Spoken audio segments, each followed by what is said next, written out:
Well, welcome to the first video I have been able to make in Tunisia.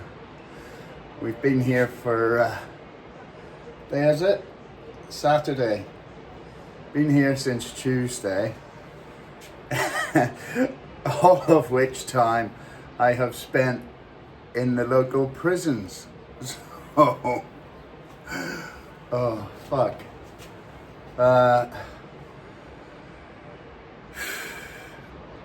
Basically, what happened was I had a few too much to drink on the day of arrival. Got a fucking feeling it was spiked. I had some sort of like hallucinations that the place was being overrun and they kidnapped my son and killed him. So I started going off my head.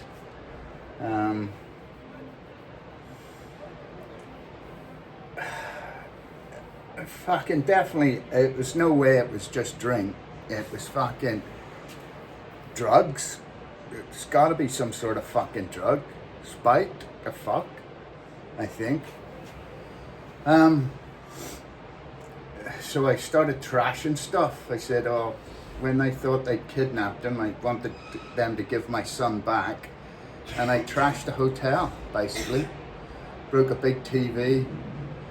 Started throwing chairs and tables off the balcony. All sorts of shit. Then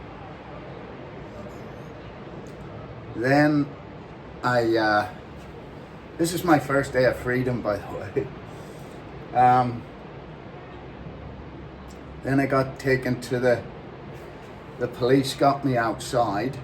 I thought that was them rescuing me, and I couldn't understand why they were arresting me, but I thought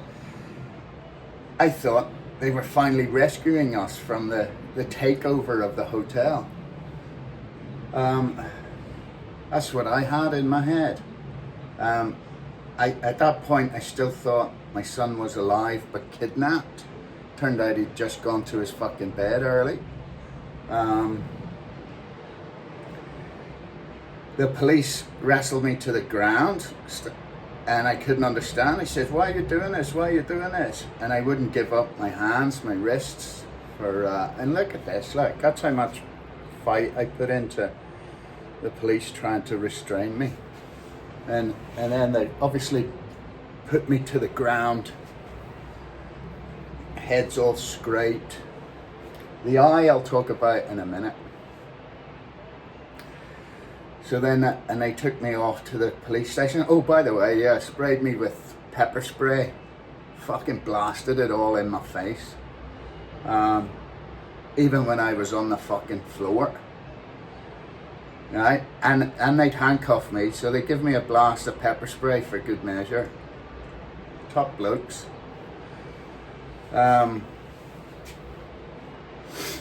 What happened next? Trying to recall this, because this is over 4 days, like. Took me down to this cell, really scruffy cell with these sort of broken-ish benches, you know, wooden benches. And threw me in there for a bit. And I was like, where's my son? Where's my son? And you bastards. Then I had like some sort of hallucination that they were beating him up. I heard him screaming, my dad, I don't know what my dad is. And I thought they were torturing him. And actually thought they killed him, like. I thought they took him out to behead him. So then I got aggressive and started to think, fuck this, I'm fighting back. So I broke a big stick off the fucking, one of the benches and started poking it through the bars at them.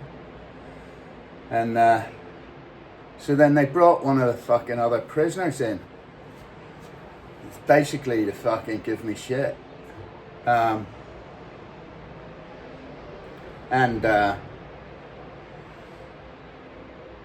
I goes, he's one of them that took over the hotel. I seemed to think he was one of them that took over the hotel. Why are you putting him in with me? Why am I in with him?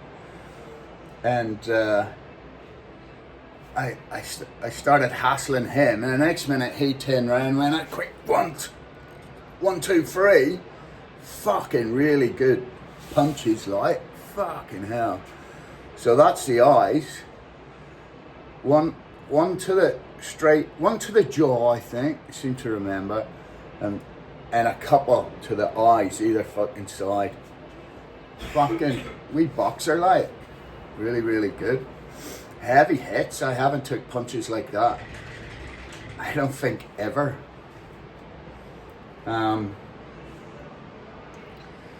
So then they removed him. So he must have just chucked him in to fucking give me a beating.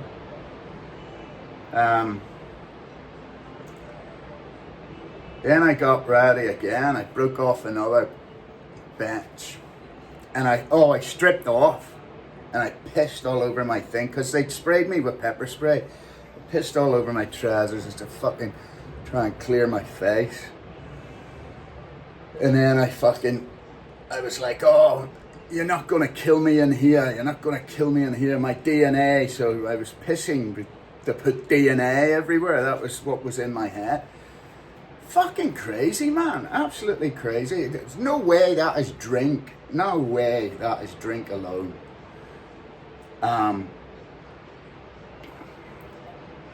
This is what I can recall of it. And then I sort of sat there. I broke off another bench, and I poked it through the slats where there was an office, sort of like an office, must have been, that was their little police office. And I was poking it through the slats, and I pushed all the stuff off their desk. And then there was one guy sat with his back to me, and I thought, I'm fucking having him. Bash! And I hit him on the back of the head, and it started to bleed, and they took him away. That, I later found out, was another prisoner who threatened to fucking, I will fucking kill you, motherfucker, in the yard. Says, look at my face. I will kill you, motherfucker. I will stick my dick in your bum. And he really I thought, who the fuck is this guy? Why am I getting this shit? I didn't realise that I had assaulted him the previous night.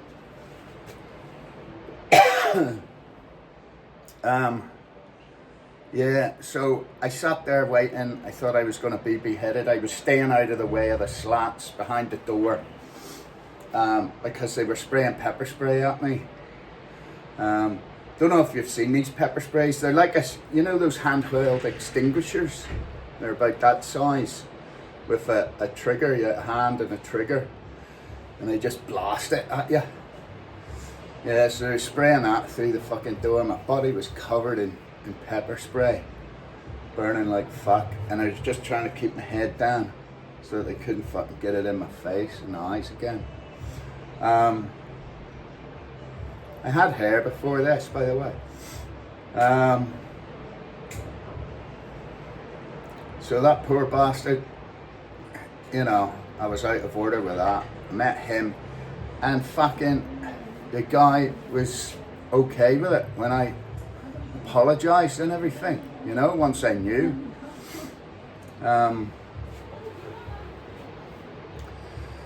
What else was there? Right, so I thought I was going to get beheaded, and I thought the police were going to fucking do me in. I thought they were holding me there for some big ceremony to fucking behead me. I could hear all sorts of shit, and they were playing shit, playing music, and and women crying, like talking out, saying, oh, infidel, bring in the fucking, all sorts of shit. Obviously a fucking hallucination of sorts. I don't know, drug and dope induced hallucination. wasn't real. And then I had 2 pieces of fucking broken stick. I was gonna go out with fucking stab a few eyes or something. And then it just dragged on. I fucking sat there. I was hiding in this one place in a corner, which was out of view of the slats so that they couldn't spray me with. And I sat there for the remainder of the, I don't know, morning into the afternoon. And then I heard what turned out to be an ambulance. I heard sirens outside. And an ambulance came in, it was like they were rescuing me. And I still wasn't clear in my head what the fuck was going on. I was still thinking, oh, I was sat there thinking, fucking, SAS are gonna come and rescue me, and please, is it gonna happen? My son was already dead and I had nothing to live for, sort of thing.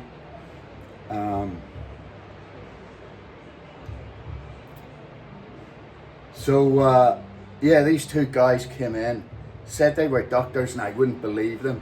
They had like a trauma thing with paddles and blood pressure, take your blood pressure, and they stuck me with a needle and that. And they wanted me to go. I was sat there naked, like, fuck. It took all my clothes off, like, and went mental. And he's going, put some clothes on. I goes, no, I'm not putting clothes on. You only want me to go to behead me. If you want to fucking kill me here. You don't, I wouldn't believe these guys were doctors or anything. I'm asking for ID, and I says, oh, get someone I know. I'm not leaving until there's someone I know. And they go, you need to go to the hospital. Come on, you go with me, go to the hospital. I goes, no, I'm not leaving. So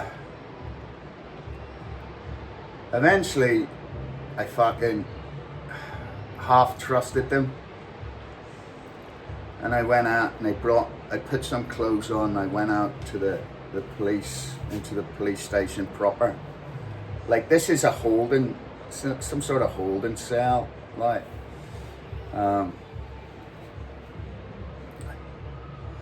So I went in there, and then they wanted a statement. So, and I thought the best thing to say is that I didn't recall anything, I was just drank loads of whiskey, which I had done. I drank loads of whiskey, but fucking definitely something in it.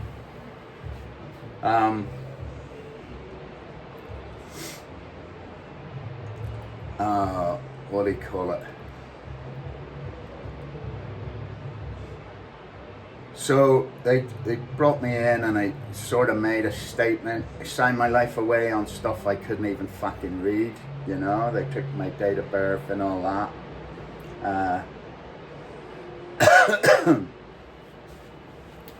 And then they says, okay, where did we go from there? I had to go and see the judge.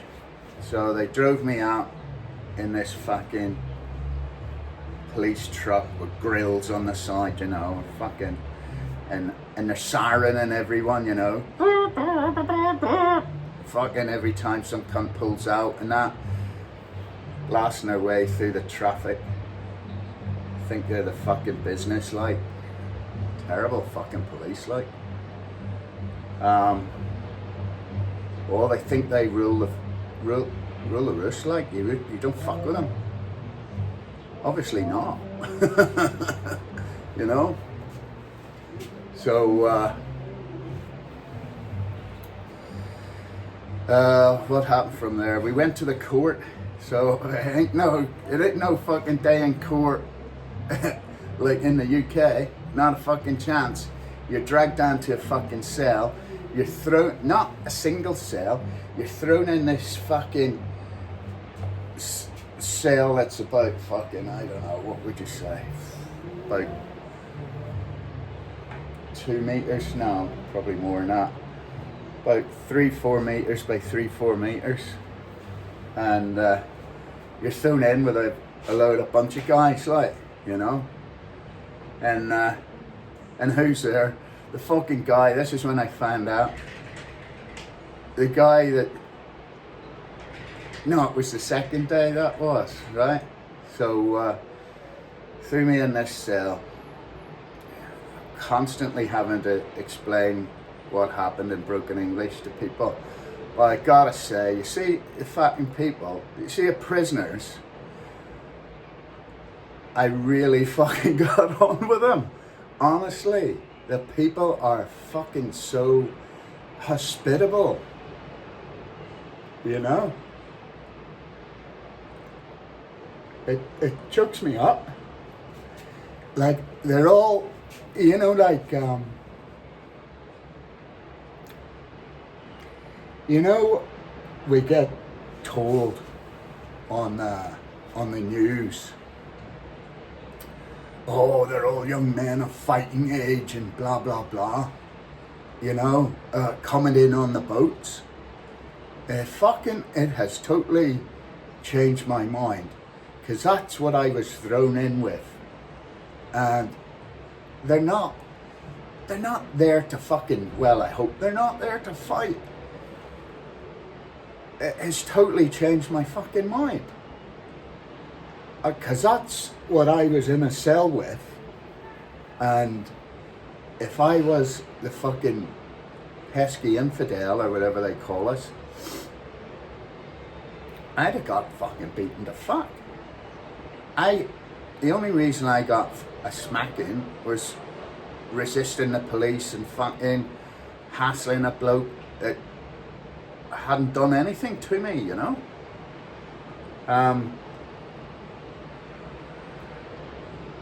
So yeah, met a guy. I think that was the second day. So on the first day, I'm still on the first day. This is fucking gonna be a long one. On the first day, we went in to see this sort of judge guy and explain it. And he says, oh, you've already made arrangements to pay for the damages. He says, as long as you pay that, when you pay that, you can go. And my son's here with me, so he could pay it. But they hadn't contacted anyone. They wouldn't let me contact. You get stripped of everything and you have no contact. I've had no phone, nothing. No chance, couldn't make a phone call, couldn't even phone the embassy, couldn't let anybody know where the fuck I was. As far as anybody was concerned, nobody knew where I was. And it was only the hotel hospitality guy that actually contacted my son. And I saw him on the second day. Second day. What was that? Wednesday or Thursday? Thursday. So on Thursday, first time I saw my son and realised he was actually fucking alive. Because up until that point, I was still sort of half convinced that he was fucking dead still. Honestly.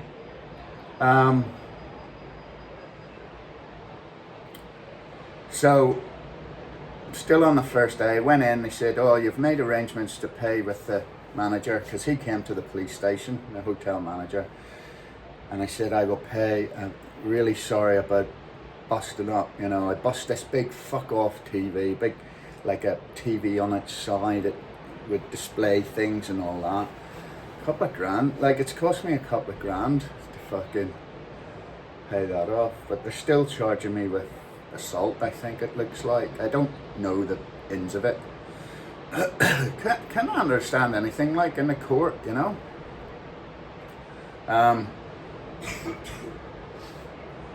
He said, okay, so once you pay that, you can go, you go back to the hotel, you can go back to the hotel. I said, okay, good. I said, if you let me go to the hotel, I can fucking pay it. And I thought, you know, because one of the police had said that there was a wee police guy that said, he said, if you pay that you should be let on your way back to the hotel, as long as you don't get up to any fucking thing else. But, no, load of bollocks. fucking 4 days later, I'm finally fucking out.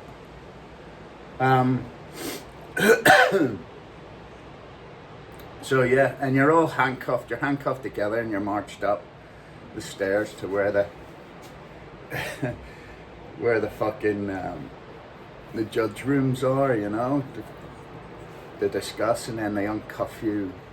Well, uncuff one of your hands from the other person, and they march you in. So yeah, then we got shoved back in that wee holding cell down the bottom, and there wasn't as many people. Well, there was. It was fucking chock-a-block. You couldn't. There was a wee sort of bit of a, not a bench, but you know, like where the concrete was built out, where you could actually sit. And I tell you, rough light. Boys just spitting on the floor. I've never seen people smoke so much. They just fucking fag after fag. You're allowed to smoke. The prisoners are all allowed to smoke. Like, and they're all offering you fags and stuff, you know. Do you want to smoke? You want a cigarette? Something, you know. I don't think they said even cigarette. They just indicated, no, sorry, don't smoke. Then there'd be the odd bottle of water would come through the thing, and we'd share, you know, like, oh, here, you drink.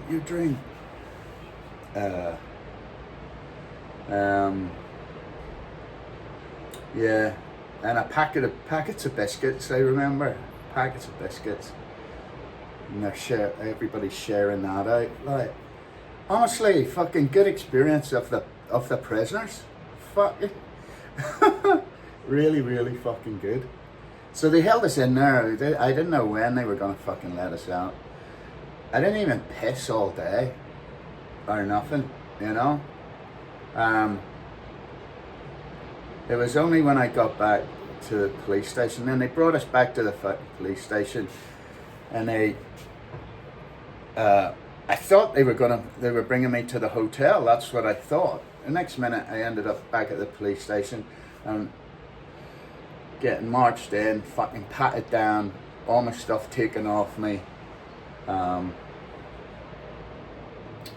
I was thrown in this big fucking massive room with everybody lying on these like straw mats with blankets and all that. There was I'd say about 15 to 20 people in there, and these guys as well, come in, he was, sit down, you know. And I'm like oblivious to anything. My fucking body was burning because it was sprayed in pepper spray. Fucking killing. And I didn't want to take my shirt off or anything, you know. It's not the done thing. But it was burning the fuck. Then there's this it was like a little dark dingy cave, and it had one of those, you know, like a Muslim squatting toilet, you know, where you squat. Had that in the corner. You couldn't see fuck all in it, like. And it had this like a broken tap, and the water spraying out constantly. And I thought, fuck, I'll try and wash this shit off. Top tip, never fucking use water on pepper spray. Every time you touch water with pepper spray, it reignites it all. It was fucking terrible. I thought this was me, I was getting rid of it all. Fucking wash my face. Then my eyes started to weep, all of a sudden started to burn like fuck. And I don't know if you can see, look at my fucking state of my eyes, like.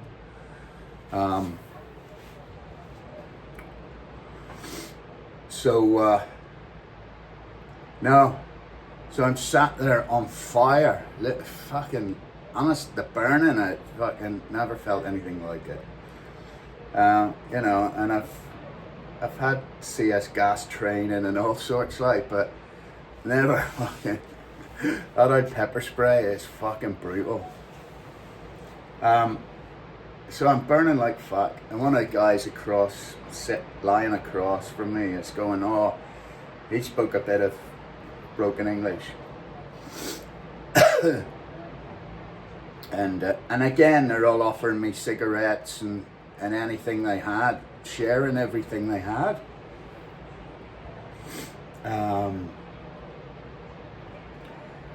so it started burning. I said, oh, they're all asking me what happened. So I, telling them what happened. And I says, oh, it burns. He says, oh no, you use milk. Milk is what you use. So I'm there. I think it was the second night in that thing. I finally, one of the guards brought a bit, not that everlasting milk. What do you call it? You know, the fucking milk that's in a carton. And I'm there and I fucking rub milk on my tits and that. And I'm thinking, am I fucking gonna get raped here? Like, this is fucking crazy, man. But fucked. Scared to death, like. I was scared of the guys, honestly. Afraid for my life, But it turns out, as the time wore on and you talk to the guys and they're all telling you their stories and how they got stitched up. This poor wee guy got stitched up. He worked in a cocktail bar. He's there in a fucking suit sort of thing, a 3-piece, like one of those fucking jackets, still got his badge on it. What do you call that? The vest in a suit, 3-piece suit. Waistcoat. He's in a waistcoat. Bit of a pretty boy, fucking handsome young man. He spoke pretty good English, And a friend throughout, honestly, fucking helped me a lot. And he was telling me he got fitted up. As they searched him, they put a fucking, inside his waistcoat, there's a pocket, and they fucking put a fucking load of hashish in it. So they stitched him up for fucking drugs. And he's there, he was gonna miss his daughter's birthday or something. He was in pieces. He was crying in the end. I saw a lot of people crying, The only reason I fucking was crying, the experience wasn't bothering me, And I gotta put that down to my military training. I have to. I just thought, fucking crack on, let's get this done, let's do what we have to do. I need people to know I'm here and stuff, and I'm fucking going back in my head, going back to my military, fucking brace up, stand against the wall, getting told what to do was not a fucking problem for me. And there was a lot of people all breaking down because it is fucking stressful, like. A lot of guys. But all the prisoners all supportive of each other. They ones that go up, talk to the judge, they'd all find out what had happened, and then they'd fucking arms around them, consoling them. It's all right, it's all right. Some would come down in tears, But everybody fucking rallying round,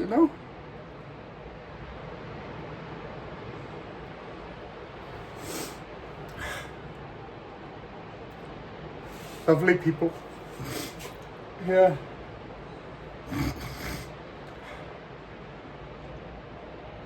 So then the second day, so I was put in that fucking the big room, holding cell thing. And then the second day I came in to see the manager, with the manager in the courtroom. And they explained, they said, you must pay now. And I'd already transferred the money across, and I think that was the day I actually got to see my son for the first time. And he was there with a guy who could speak English, translate with him. I wasn't sure exactly who was who. And he took my phone and my card and went off to try and pay this. And I thought, and they were saying, oh, if you pay this, you'll go you'll go, if he can pay it, you'll be let out of here. So they held me in the courtroom cells that day. But they said it didn't go through. And I've just been speaking to him now, and it fucking did go through. So they were holding me for the money. Then they said, apparently they're holding me because of an assault on the other prisoner. But I assaulted him. I don't know, maybe they mean the one where I fucking hit him on the head with a, yeah, that'd probably be it, wouldn't it? He got 2 stitches, he was showing me, he was going, oh, you motherfucker. He was, at this point he was smiling now, you know, calling me motherfucker. Before he was serious, he would have cut my balls off if he had a knife. I swear to fuck. I don't blame him, you know. So now they said it didn't go through. Then brought us back to the fucking police station again. Chucked in that big fucking room. Then they took us out. No. And this is where I met this guy who spoke fucking excellent English. He'd been to London and all that. A guy called, he said his nickname was Tomu. Yeah, so Tomu was brilliant. Without him, I'd have been fucked. Like, he was translating, and he could talk to some of the other guys. They knew more about the story than I fucking did, from the guy that I'd fucking hit on the head. They said I was fucking swinging my fucking piss-soaked fucking stuff everywhere in the cell. Fuck me. That's gotta be drugs, man. There's no way that is fucking drink. That was not alcohol induced. That was alcohol with some sort of fucking hallucinogenic in it. I don't know, I never had an experience like it in my fucking life, and hopefully never will. But that Tomu guy was fucking brilliant. And he was telling me, because I was so, my military background, you're like, yeah, trying to please, you know, fucking, you know, it's the wrong type of fucking training. You just, everything's slow and cool, and like, otherwise you're gonna get fucked, you know, walking around in the yard. That was it, yeah. So they took us to the actual prison, was the next step. At that point, you know, I still had my fucking hair intact. And I thought they were joking when they says, oh, he's gonna shave, you're gonna get your head shaved. I went, yeah, right. Fucking wrong. So that's the first thing, we all had to fucking bend over. And this guy just randomly came up with one of those razors, fucking zaps all your fucking hair off. Right. One after the other, we're in a line. I needed a fucking haircut anyway, so that's alright. Plus it was soaked in CS, so, and gas, pepper spray, like, so best to get rid of it. Because my eyes were in shit state, it still are. Crusting up, every time you close them, they were crusting up and that. So what else? Then I went into a room with all these guys in the prison. This was the actual prison. I couldn't understand why I was in fucking prison, why I wasn't going back to that big police cell till it blew over. But no, I was in prison. Yeah. We got a fancy dinner tonight at 9 o'clock. You got a what?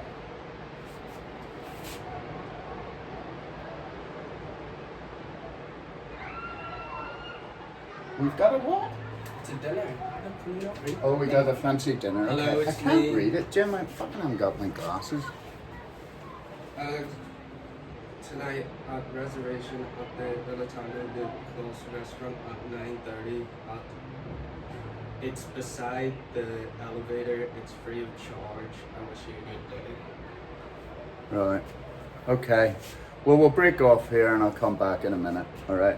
Because I need the toilet anyway. But look how nice it is. It's not warm, but it's sunny. Anyway, stay low, move fast.